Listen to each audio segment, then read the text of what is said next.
رب العالمین والصلاة والسلام علی سید الانبیاء والمرسلین اما بعد فاعوذ باللہ من الشیطان الرجیم بسم اللہ الرحمن الرحیم فَإِن لَّمْ تَجِدُوا مَاءً فَتَيَمَّمُوا صَعِيدًا طَيِّبًا، پس اگر تم پانی نہ پاؤ تو پھر پاکیزہ مٹی کے ساتھ تیمم کر لیا کرو۔ گزشتہ درس میں وضو اور غسل کا تذکرہ اور اس کا طریقہ بیان ہوا تھا کہ بعض حالتوں میں انسان پر غسل کرنا واجب ہوتا ہے، اس میں غسل کرنا ضروری ہے، اور باقی نماز کے لیے اور طواف کے لیے وضو کرنا شرط ہے، بغیر وضو کے نماز قبول نہیں ہوتی۔ لیکن بعض حالات ایسے ہوتے ہیں کہ جب وضو کے لیے اور غسل کے لیے پانی میسر نہیں ہوتا، بندہ سفر کر رہا ہے، دوران سفر پانی نہیں ملتا اور اس بات کا خدشہ ہے کہ شاید نماز کا ٹائم ہی نکل جائے۔ اسی طرح ایسی جگہ ہے کہ جہاں اپنے گھر سے باہر نکلے کرفیو لگا ہوا ہے یا جان کا خطرہ ہے، گھر میں پانی موجود نہیں، یا پھر ایسی صورت میں کہ بیمار ہے، مریض ہے، وضو کرے گا یا غسل کرے گا تو جس کی وجہ سے جان جانے کا خدشہ ہے یا مرض بڑھ سکتی ہے، تو ایسی تمام صورتوں میں شریعت نے گنجائش پیدا کی ہے، یہ رخصت دی ہے کہ وضو اور غسل دونوں کی جگہ تیمم کر لیا جائے۔ تیمم کر کے آپ گویا کہ ایک طرح سے پاکیزگی اختیار کر چکے ہیں اور اس صورت میں آپ نماز پڑھ سکتے ہیں۔ ایک تو ہے وضو کی جگہ تیمم کرنا، دوسرا ہے غسل کی جگہ تیمم کرنا، تو دونوں کی جگہ تیمم ہو سکتا ہے۔ اور کب تک ہو سکتا ہے؟ حدیث میں آتا ہے کہ جب تک پانی نہ ملے، خواہ 10 سال ہی کیوں نہ گزر جائیں، یعنی لمبا عرصہ ہی کیوں نہ گزر جائے، اگر پانی نہیں ملتا تو آپ تیمم کر کے نماز پڑھ سکتے ہیں۔ صحابہ اکرام سے بھی اس کے متعلق کئی ایک احادیث ملتی ہیں۔ ایک صحابی حضرت غالباً عبداللہ ابن عباس رضی اللہ تعالیٰ عنہ بیان کرتے ہیں کہ ایک شخص سفر میں جنبی ہو گیا تو اس نے کہا کہ میرے لیے کیا گنجائش ہے، اس قدر شدید سرد پانی کے ساتھ تو غسل کرنا مشکل ہے۔ لوگوں نے کہا کہ اس کے بغیر تو گزارا نہیں، کرنا ہی پڑے گا۔ اس نے غسل کیا تو اس کی موت واقع ہو گئی۔ رسول اللہ صلی اللہ علیہ وسلم کو اس بات کا علم ہوا تو آپ نے فرمایا اللہ ان کو ہلاک کرے، انہوں نے بندہ مار دیا، چاہیے تھا کہ وہ تیمم کر لیتا۔ تو اگر بیمار ہے یا اس قدر کمزور ہے اور سردی کا موسم ہے، پانی بھی ٹھنڈا ہے، تو اس کے لیے وقتی طور پر گنجائش موجود ہے، ہر فرد کے لیے نہیں بلکہ مخصوص حالات کی بات کر رہے ہیں کہ اور کوئی چارہ کار نہیں تو وہ نماز نہیں چھوڑے گا بلکہ تیمم کر کے نماز پڑھ لے گا۔ حضرت عمران رضی اللہ تعالیٰ عنہ بیان کرتے ہیں کہ ایک سفر میں ہم رسول اللہ صلی اللہ علیہ وسلم کے ساتھ تھے، ہم نے نماز پڑھی صبح کی، رسول اللہ صلی اللہ علیہ وسلم نے سلام پھیرا تو ایک شخص الگ سے بیٹھا ہوا ہے۔ آپ نے فرمایا تو نے ہمارے ساتھ نماز کیوں نہیں پڑھی؟ کہنے لگا اللہ کے رسول میں تو جنبی ہو گیا تھا، یعنی مجھ پر غسل واجب ہو گیا، تو پانی نہیں تھا، میں نے غسل نہیں کیا، میں نے نماز بھی نہیں پڑھی۔ آپ نے فرمایا تیرے لیے اتنا ہی کافی تھا کہ تو تیمم کر لیتا اور تیمم کر کے ہمارے ساتھ نماز پڑھ لیتا۔ تو گویا کہ اسلام نے آسانی پیدا کی ہے، یرید اللہ بکم اليسر ولا یرید بکم العسر،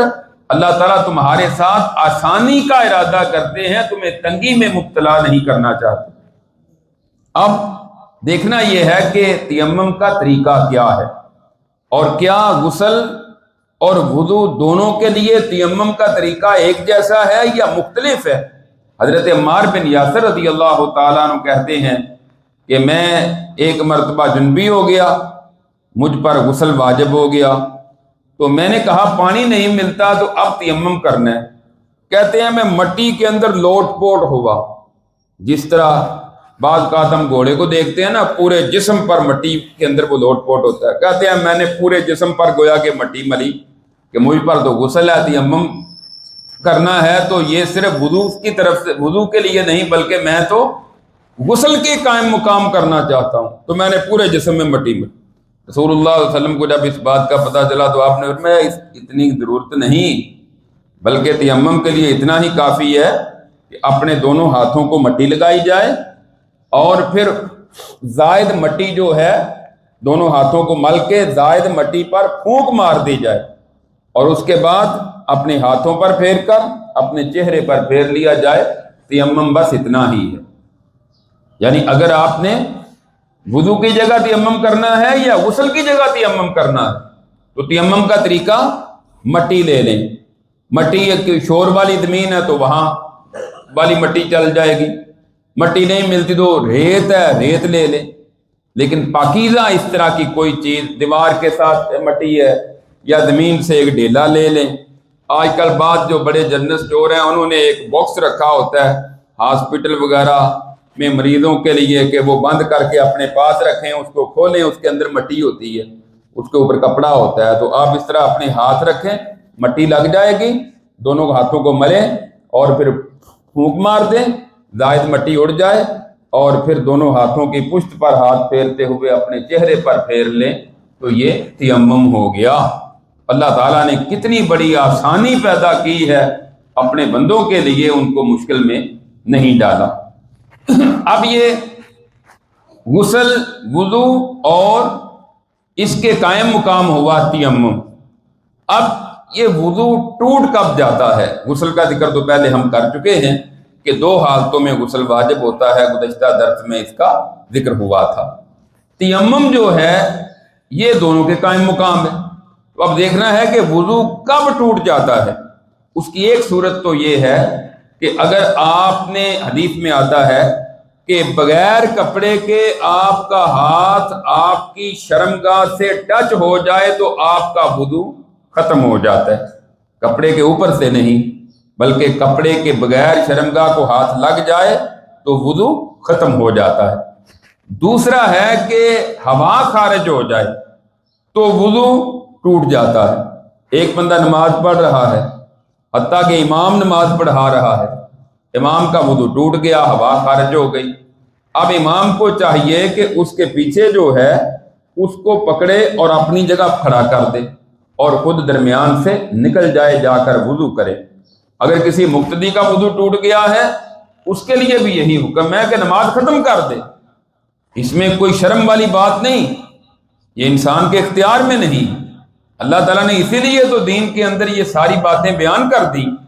تو وضو ٹوٹ جائے، نماز ختم ہو گئی، اور اسی طرح باہر نکلے، صفوں کے درمیان سے نکلے تو جا کر وضو کرے، خواہ اس نے پہلے 2-3 رکعت پڑھ لی ہیں، اب وضو کر کے آئے گا تو نئے سرے سے نماز شروع کرے گا، خواہ جماعت کے ساتھ 1 رکعت ملی ہے، 2 ملی ہیں، باقی اٹھ کر اپنی پوری کر لے۔ تو ایک تو ہے، ہاں بعض لوگوں کو وہم ہوتا ہے، رسول اللہ صلی اللہ علیہ وسلم سے اس کے بارے میں بھی پوچھا گیا تو آپ نے فرمایا جب تک آواز نہ آئے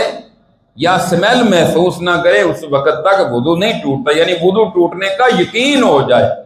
صرف بعض مریض ہوتے ہیں تو وہم ہو جاتا ہے شاید میرا وضو ٹوٹ گیا، تو آپ نے فرمایا شک کی بنا پر وہ نماز نہ توڑے، بلکہ جب یقین ہو جائے کہ واقعتاً اس کا وضو ٹوٹ گیا ہے، بندے کو پتہ چل جاتا ہے، تو پھر وہ، ہاں اس میں ایک یہ مسئلہ بھی ہے کہ اگر انسان کو قضائے حاجت کی ضرورت ہو، واش روم میں جانے کی، اور ایک طرف نماز ہے، تو اب اس کو چاہیے کہ پہلے وہ واش روم سے فارغ ہو لے اور بعد میں وہ نماز پڑھے۔ یہ نہ سوچے کہ جماعت نکل جائے گی، پہلے نماز پڑھ لیتا ہوں اور واش روم میں بعد میں چلا جاؤں گا، تو ساری نماز بھی ڈسٹرب اور توجہ بھی اس طرف۔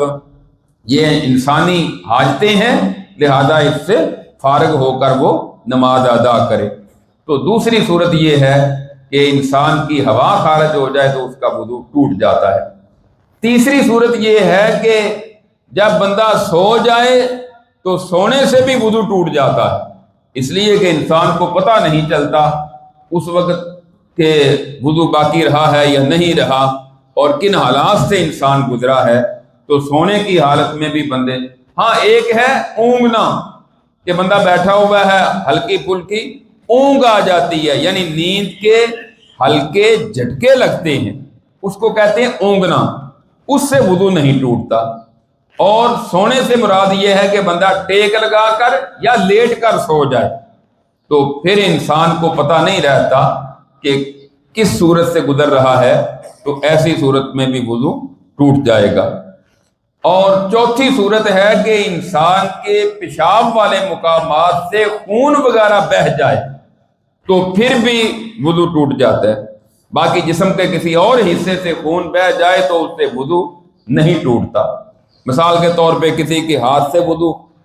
خون بہہ گیا، بازو سے یا جسم کے کسی اور حصے سے، یعنی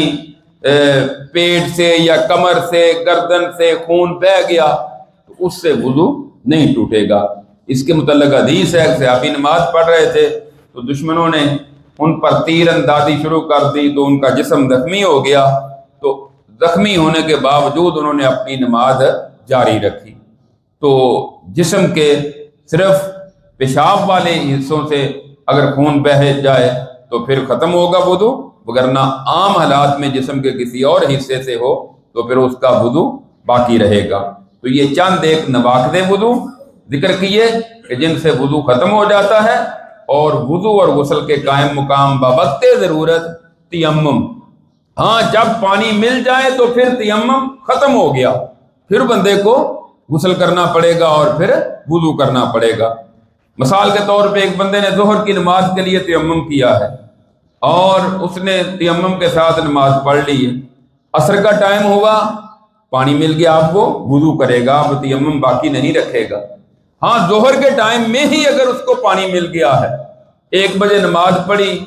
اور 1:30 بجے اس کو پانی مل گیا، اب اس کو اختیار ہے، اگر چاہے تو وضو کر کے پڑھ لے، دوہرا ثواب مل جائے گا۔ اگر وہ چاہتا ہے کہ میں نے پڑھ لی ہے تیمم کے ساتھ تو اس کی نماز کافی ہے، اس کو دوبارہ پڑھنے کی ضرورت نہیں ہے۔ تو یہ چند ایک مسائل جو کہ تیمم اور وضو کے متعلق تھے،